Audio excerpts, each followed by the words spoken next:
Today on What Went Wrong, we're sober as a rock, and that's the way we like it.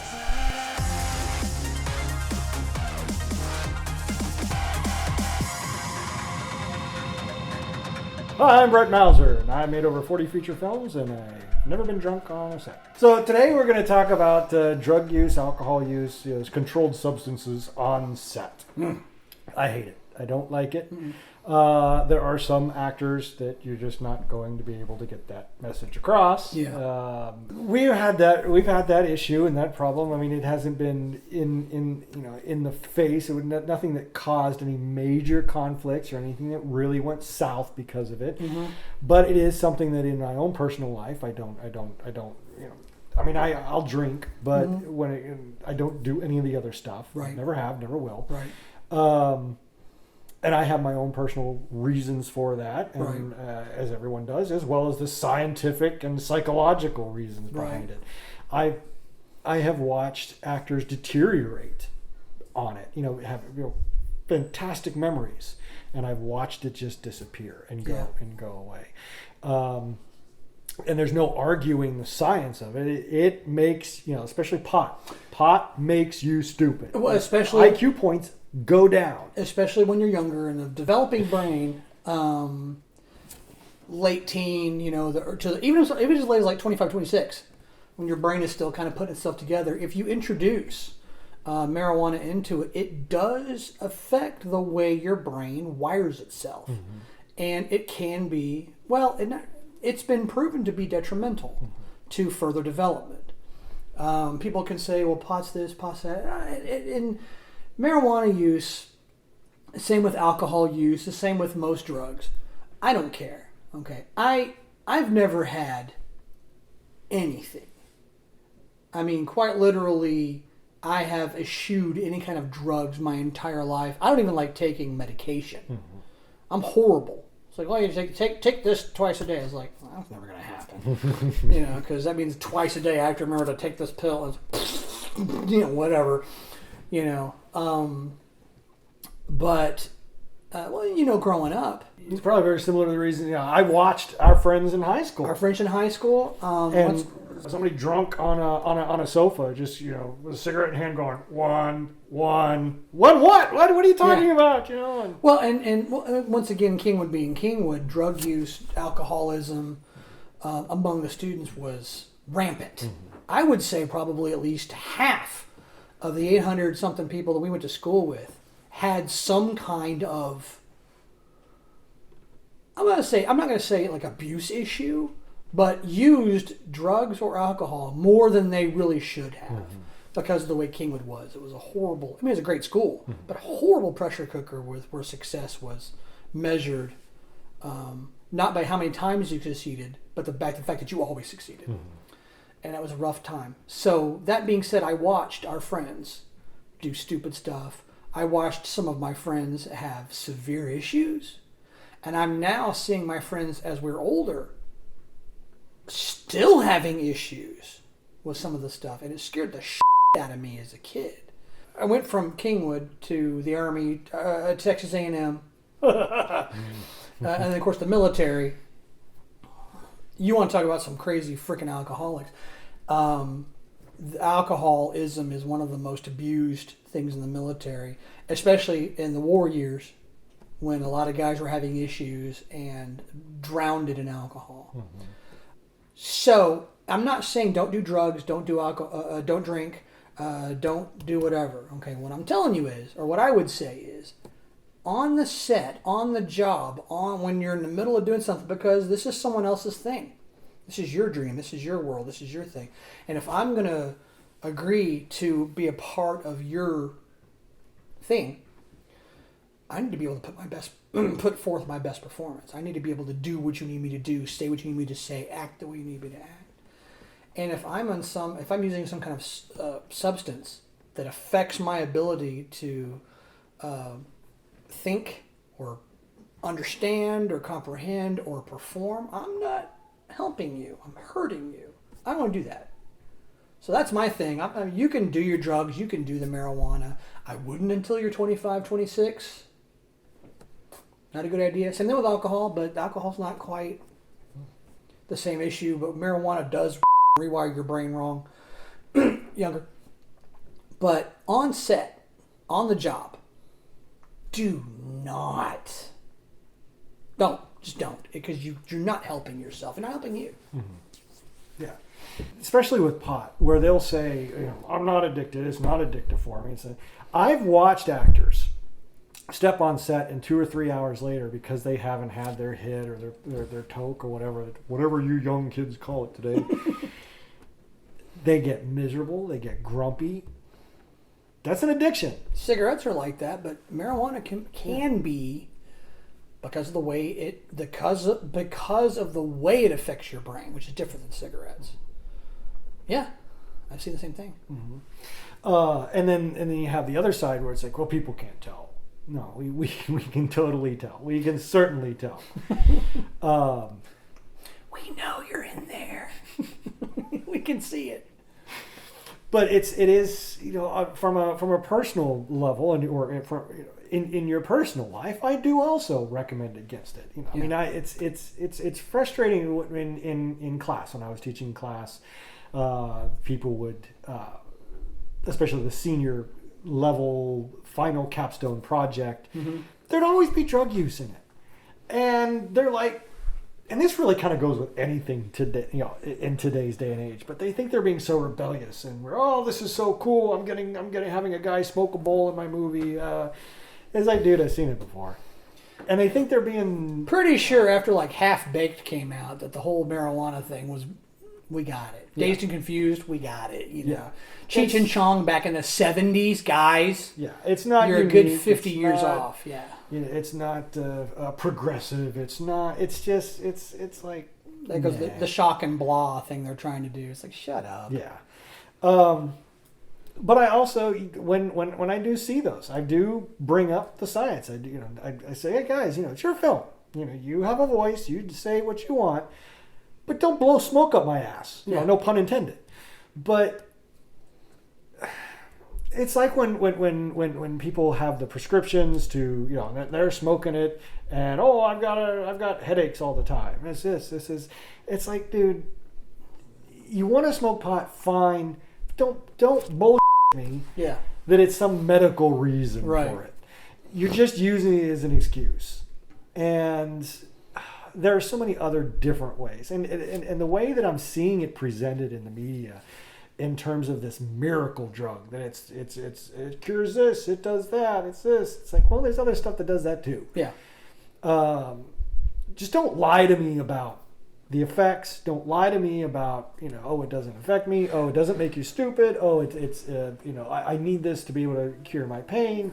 There are instances where that's the truth. Yeah. I understand that, but at the same time. There are times where these people, because usually they've been smoking pot all their lives, Right? And now this is just a way to legally do it, Right? Just don't bull. Right. Well, that's one of the things I've got one done. It's like, well, they say that pot is better for you than so and so. I was like, Bill, you are taking something that grows in the ground. You are lighting it on fire. And breathing in the combusted vapors. There's nothing about that that's good for you. There's not ever a time when setting something on fire and then breathing what burns out of it, breathing the chemical reaction, that's never good. It's never there's never a time when the firemen are like, we're going to go to this burning building. It's like, let's not use masks today because they've shown that breathing the vapors of combusted things actually is pretty good for you. That's never a thing that's happened. There's never been a time that's happened. No one's ever had emphysema and been like, well, it was just because of, the asbestos in my house. Really, Bill? It wasn't that you smoked for 72 years? That had nothing to do with it? Okay. You started smoking when you were 9. I got it. But that's come on, guys. The science is already out on that. That's the reason they put it on cigarette packs. There's a reason they put it on things. When you light things on fire and then breathe in the vapors, it's not good for you. Okay. Now, You may need the THC. Let me rephrase that. You may want the THC. You may need to have some kind of pain relief. You may have some kind of issue, okay?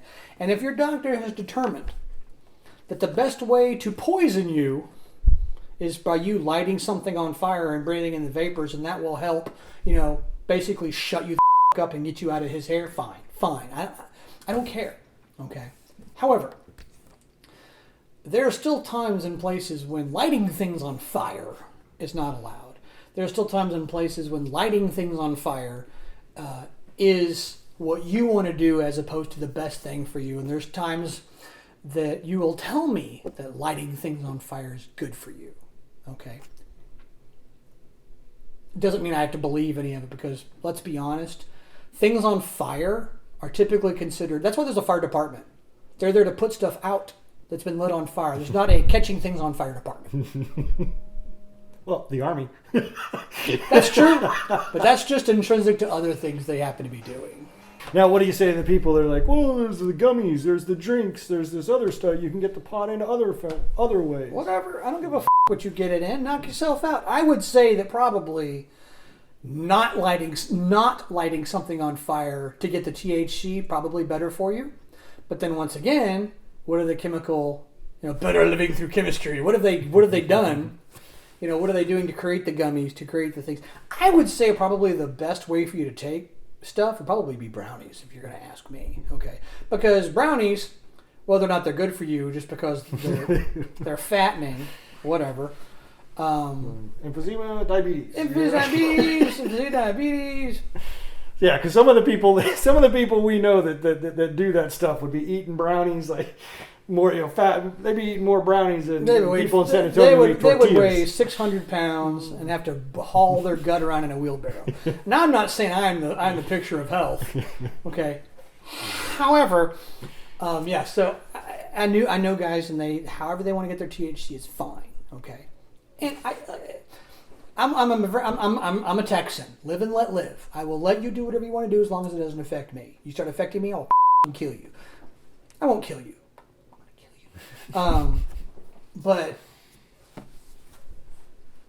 once again, if we're talking about doing it on set, if we're talking about doing it in a situation where it's not safe for you to do so, okay? Drinking and driving has been a problem in the country since there's been drinking and driving. I mean, it used to be drinking and riding horses. Anyway, so as long as a horse knew where you were going, you're good. But the minute you get a horse who doesn't know what he's doing, you just ride the mother off into the woods. And no one's ever going to find you again. The horse is going to come back. Everyone's like, where's Bill? And unfortunately, horses don't speak English, so the horse is just like eating his oats. And meanwhile, Bill is out in the woods, and barfed on himself and aspirated, and he's dead, and the animals are going to eat him because that's what his life was like in Texas in the 1800s. Okay. Or life in Florida now. There's the Everglades, and people just wander off and no one knows what happened to them. But that's a different story. But now you started to get driving while high. Okay. Now that's become much more prevalent. Now drinking and driving has now become smoking and driving. And that started to happen a lot more in places like Colorado, California, places where they've made pot legal. Now you have people who are, getting on the whatever and then trying to drive or ride bikes or motorcycles or wandering off and doing stuff. And now you've got people dying in car accidents because of pot, which has never really been a thing before, because they would do it, but they didn't want to, leave the house or because it was illegal. Well, now that you can, people are just driving down the street. It's one thing to smoke a cigarette when you're driving, because a cigarette has certain things. Drinking coffee has certain things, but marijuana is a different kind of drug. Okay, that's why it was illegal for so long, because the schedule on it is a totally different thing. And so now you're seeing an uptick in death from driving while high. Once again, if you're going to do that stuff, do it like you used to. Sit in your house.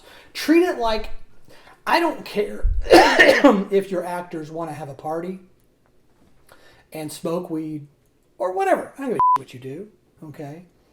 As long as that's another problem, is illegal drugs. That's a completely different conversation. But you can do that, and that's fine, because I kind of think of it as drinking. If it's legal, I think of marijuana use as exactly the same as drinking, basically. because it f***s your brain up different ways, but you act the same. You look like a f***ing idiot. You know, one of them you're a loud asshole who wants to get into fights. Another one you're a loud asshole who wants Cheetos. It's just it's all the same, right?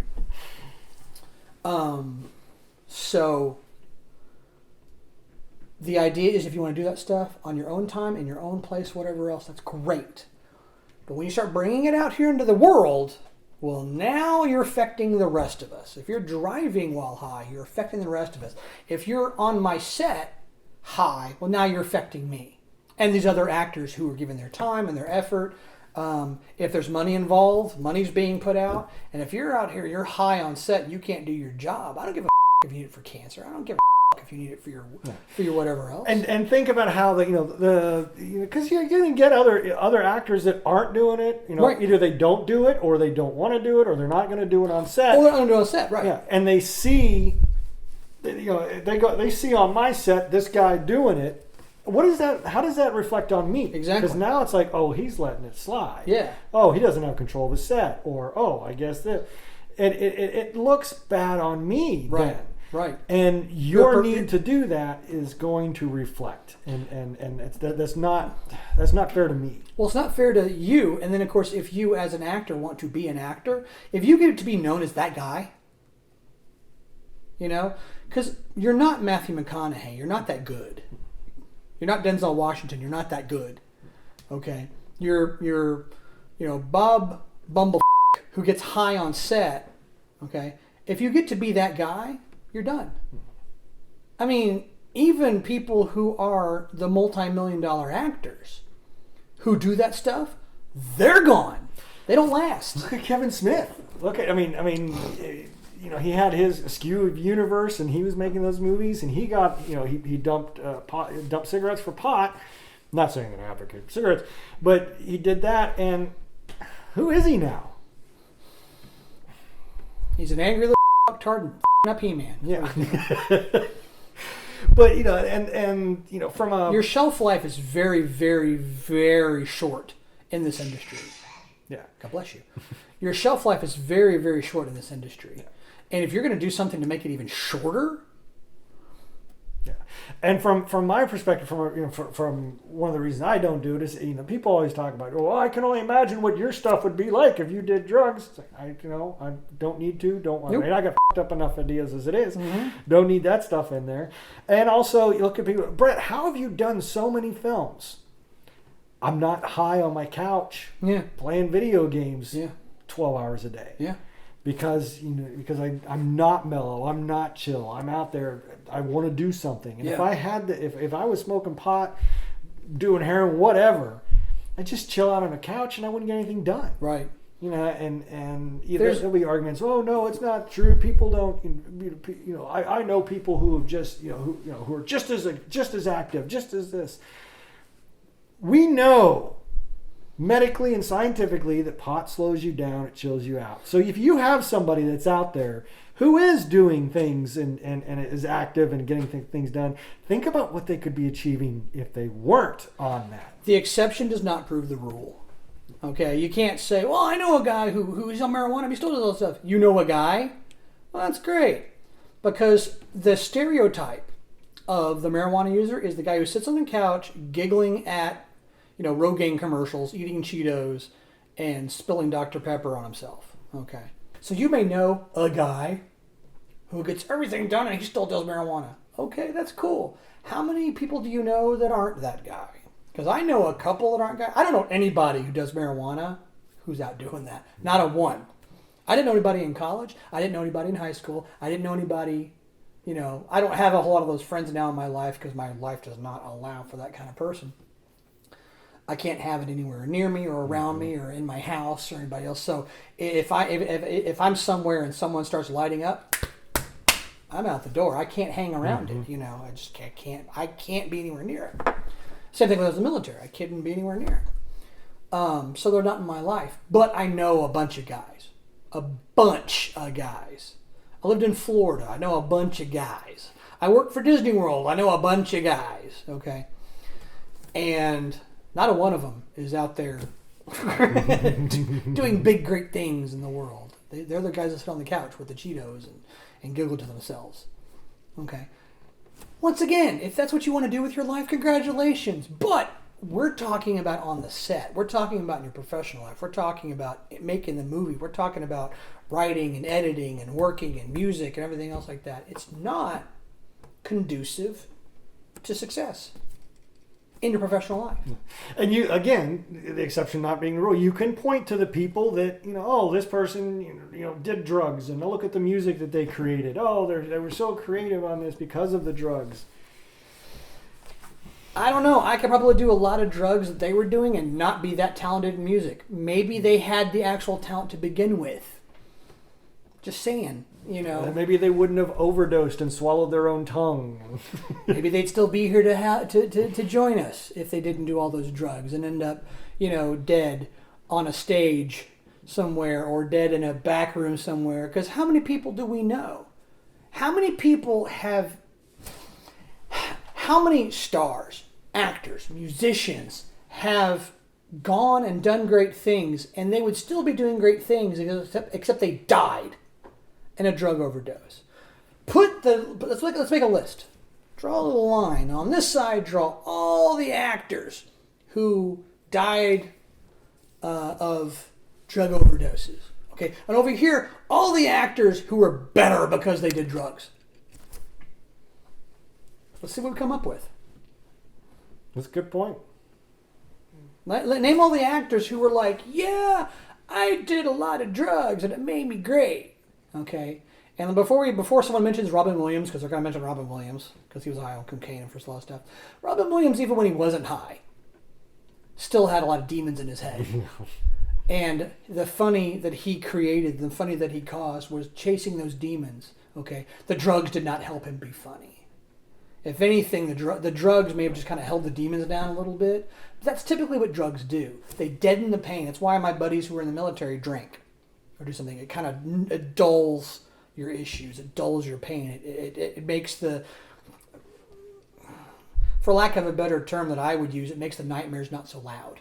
If that makes any sense, because that was what my problem was. You only have one life to live. Yeah. Don't live it in a haze. If you have issues that drugs are helping you keep a hold of, the drugs are not helping you deal with it. The drugs are hiding what you need to deal with. And it's a monster, it's a mountain. Believe me, I've got my own. I still have my own. But I'm telling you right now, the drugs, the alcohol, the marijuana, anything else you want to use is not helping. And if you if you have it in your private life and you start to bring it in your professional life, you're not helping anybody. You're not making life easier for you. If nothing else, you're going to take those very same issues that you're taking the drugs to begin with and make them worse, and then you're going to run yourself professionally as well. Don't. Yeah. If you're going to say, well, I use it as a crutch. Well, a crutch is only supposed to be used for a short amount of time while you heal. Yeah. Otherwise, it's going to wind up being a cane.